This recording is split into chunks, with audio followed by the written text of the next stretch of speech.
Assalamualaikum warahmatullahi wabarakatuh. Di sini kami akan mempresentasikan esai biologi mengenai air dan kehidupan. Tetapi sebelum itu, izinkan kami memperkenalkan diri terlebih dahulu, dimulai dengan saya sendiri.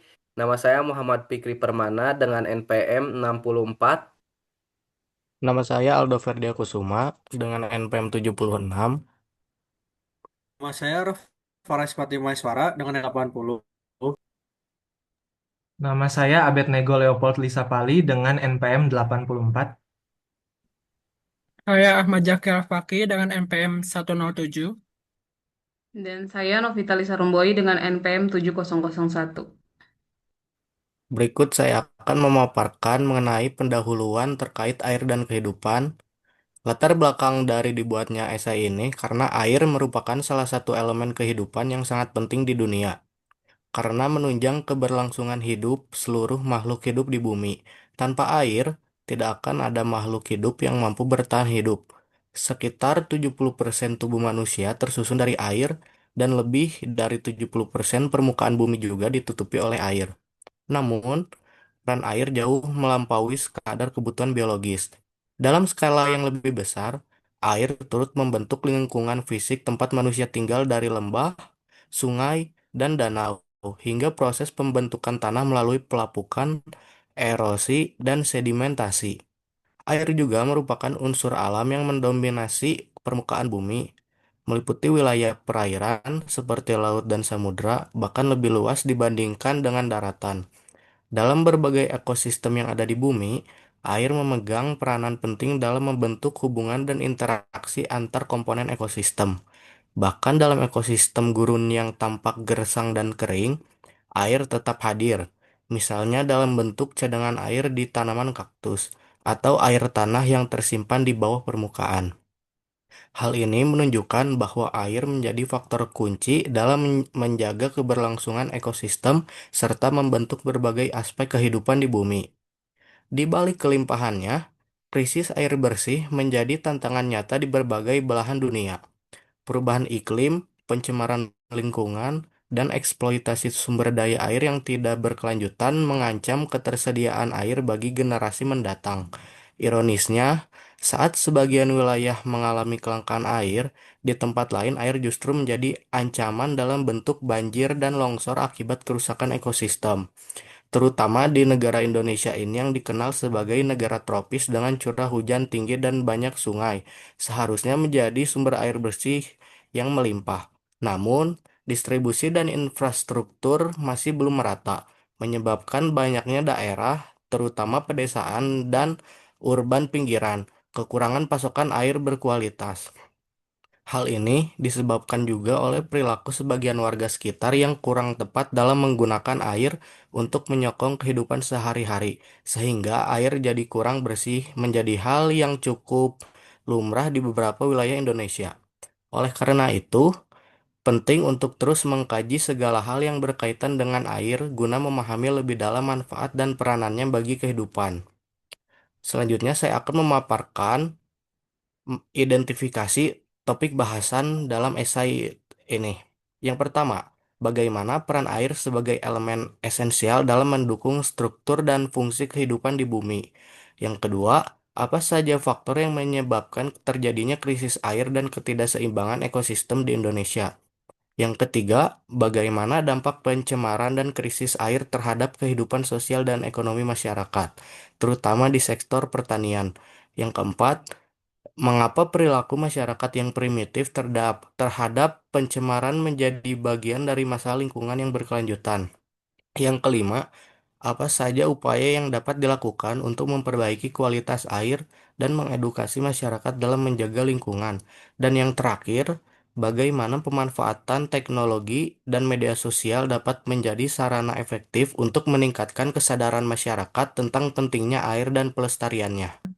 Saya akan memaparkan isi dari esai ini. Air merupakan elemen fundamental dan esensial bagi kelangsungan semua bentuk kehidupan di bumi, termasuk manusia. Keberadaannya melingkupi sebagian besar komposisi seluler organisme hidup, di mana sekitar 70-95% sel terdiri dari air.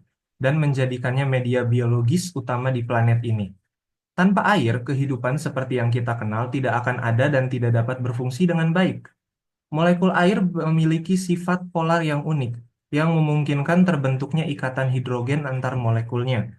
Polaritas ini menghasilkan 4 sifat penting air yang berkontribusi pada kelayakan bumi untuk kehidupan. Perilaku kohesif, kemampuan untuk mengatur suhu, ekspansi saat membeku, dan fleksibilitas sebagai pelarut.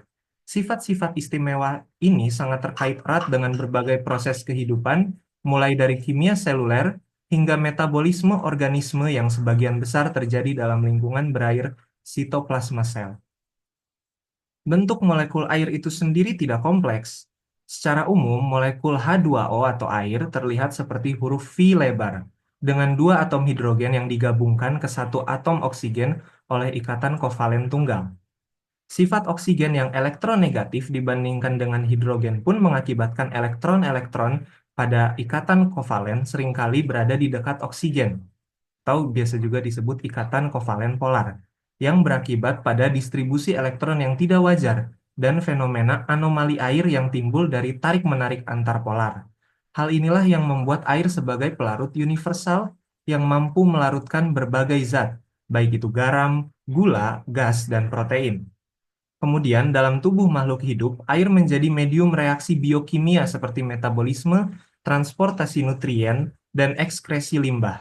Keterkaitan ini membuat air menjadi molekul yang tidak hanya penting tetapi esensial bagi keberlangsungan hidup di bumi ini. Sebab tanpa air, sulit menemukan pengganti yang mampu berfungsi sebagai medium bagi berbagai proses biologi dan reaksi kimia, di mana hampir setiap reaksi biokimia di bumi, bahkan dalam tubuh manusia itu sendiri, memanfaatkan air. Baik, akan dilanjutkan dengan saya. Meskipun begitu, peningkatan jumlah populasi manusia, perkembangan pesat daerah pertanian dan pemukiman, serta menurunnya daerah resapan, kualitas lingkungan, dan perubahan pola cuaca mulai menimbulkan ketidakseimbangan antara pemanfaatan dan ketersediaan air yang mencukupi. Selain itu, kurangnya kepedulian manusia terhadap kelestarian lingkungan juga menyebabkan pencemaran sumber-sumber air seperti sungai, waduk, dan danau oleh limbah rumah tangga dan industri. Tantangan-tantangan tersebut secara intrinsik mempengaruhi sektor pertanian, mengingat air adalah elemen vital dalam menjaga produktivitas lahan dan keberlanjutan pasokan pangan. Oleh karena itu, pemahaman mendalam tentang peran air dalam kehidupan diikuti dengan upaya adaptasi dan inovasi dalam pengolahan, sebab apabila keberadaan air terganggu, maka segala bentuk usaha bertahan hidup sekalipun berbasis iptek menjadi tidak memungkinkan dikarenakan ketidakadaan unsur utama keberlangsungan hidup itu sendiri. Kemajuan zaman membuat manusia berpikir pragmatis mengenai hubungan antar makhluk hidup dan alam sekitarnya. Telah banyak contoh pengrusakan alam dalam konteks ini secara khusus ialah pengrusakan terhadap air yang diakibatkan pada pola kerja dan pola pikir berfokus pada keuntungan dan efisiensi. Melansir pada statis banyak desa kelurahan menurut jenis pencemaran lingkungan hidup 2024 dari lahan BPS Go ID tercatat sebanyak 11.019 desa di Indonesia mengalami pencemaran air. Bahkan Jawa Barat sendiri menempati posisi kedua tertinggi, yaitu sebanyak 1.354. Desa kelurahan menyusul Jawa Tengah sebanyak 1.366 desa kelurahan. Hal ini patut menjadi perhatian sebab desa dikenal sebagai lumbung padi yang menjadi penyokong kehidupan sampai ke kota. Sehingga fakta bahwa desa pun telah mengalami pencemaran air pastinya juga mengganggu kemampuan desa memenuhi perannya oleh sebab kemampuan produksi yang menurun diakibatkan pencemaran. Baik, selanjutnya akan dilanjutkan oleh saya. Pencemaran pada air dapat diakibatkan aktivitas manusia yang eksploitatif dan mengkontaminasi lingkungan, seperti kasus petani di Purwakarta yang gagal panen oleh sebab pembuangan limbah B3 yang tidak bertanggung jawab dan merusak sumber air mereka. Berdasarkan citasi Indi Anissa et al. 2020.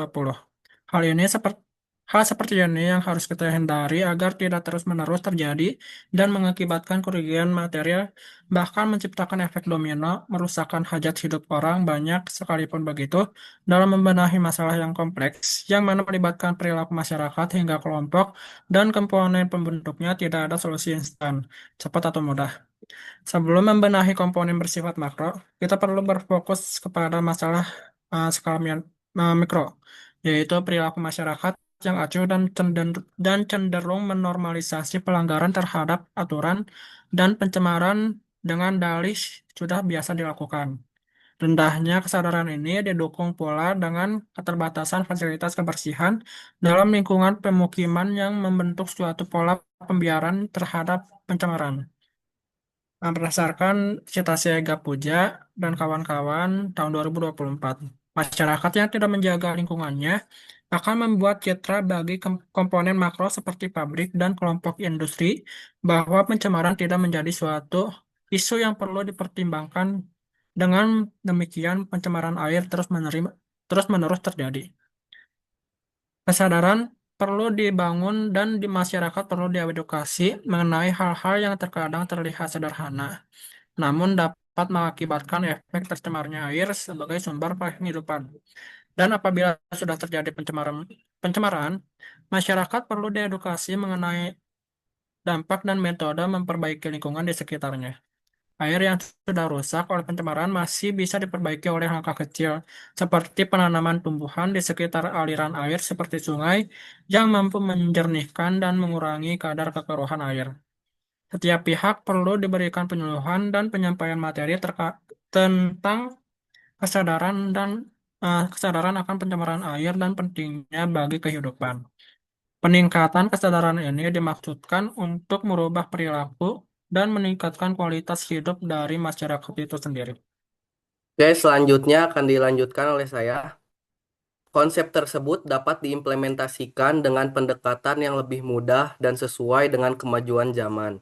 Sebab bila awalnya kemajuan zaman mampu merubah pola pikir masyarakat menjadi pragmatis, maka sekarang kemajuan zaman juga yang perlu dimanfaatkan untuk merestorasi kepedulian masyarakat akan lingkungannya. Dan masyarakat yang sudah terkoneksi oleh jejaring media sosial dari kota hingga ke desa memberikan peluang pertukaran informasi yang lebih cepat dan proses edukasi yang efisien dan efektif. Pengguna media sosial dilihat dari laman bps.go.id dalam rentang tahun 2022 saja menembus 62,10% dari total jumlah penduduk 275 juta jiwa, menunjukkan dampak signifikan yang dapat dilakukan internet dalam menjangkau dan membentuk pola pikir dan perilaku masyarakat. Bila saja Bila saja dimanfaatkan secara positif, kesadaran mengenai pentingnya air dari ancaman kelangkaannya dapat membentuk pola hidup masyarakat yang sadar akan kondisi dan sumber penghidupannya. Lewat infografis dan media digital interaktif, masyarakat seharusnya bisa langsung mengakses dan teredukasi mengenai hal terkait pelestarian dan perbaikan kualitas air. Kesimpulan dari esai ini adalah air merupakan unsur penting yang mendukung seluruh kehidupan di bumi, baik dari aspek biologis maupun ekosistem. Sifat fisik dan kimia air yang unik menjadikan air sebagai medium utama dalam berbagai proses biokimia makhluk hidup sekaligus membentuk lingkungan fisik dan ekosistem. Meskipun jumlah air di permukaan bumi sangat melimpah, ketersediaan air bersih kini menghadapi berbagai ketantangan serius akibat pertumbuhan populasi, perubahan iklim, pencemaran limbah rumah tangga dan industri, serta eksploitasi air yang tidak berkelanjutan. Masalah ini merambah hingga ke daerah pedesaan, yang menjadi pusat produksi pangan nasional, sehingga berdampak langsung pada sektor pertanian dan kondisi sosial ekonomi. Masalah pencemaran air yang diperburuk oleh masyarakat yang kurang peduli dan minimnya kesadaran lingkungan menuntut adanya upaya pelestarian mulai dari tingkat individu hingga kebijakan tingkat nasional. Pendidikan dan peningkatan kesadaran masyarakat melalui penyuluhan, pemanfaatan teknologi digital, serta media sosial dapat menjadi cara efektif untuk menyebarkan informasi dan membentuk perilaku kolektif yang peduli lingkungan. Dengan langkah-langkah tersebut, termasuk rehabilitasi lingkungan dan pengelolaan air secara berkelanjutan, Diharapkan kualitas air dapat ditingkatkan sehingga ekosistem dan kehidupan manusia tetap terjaga. Kesadaran bersama dan perubahan perilaku menjadi faktor kunci dalam menjaga kelangsungan sumber daya air demi masa depan kehidupan di bumi. Mungkin sekian yang bisa kami presentasikan. Mohon maaf bila ada salah kata ataupun data. Akhir kata, wassalamualaikum warahmatullahi wabarakatuh.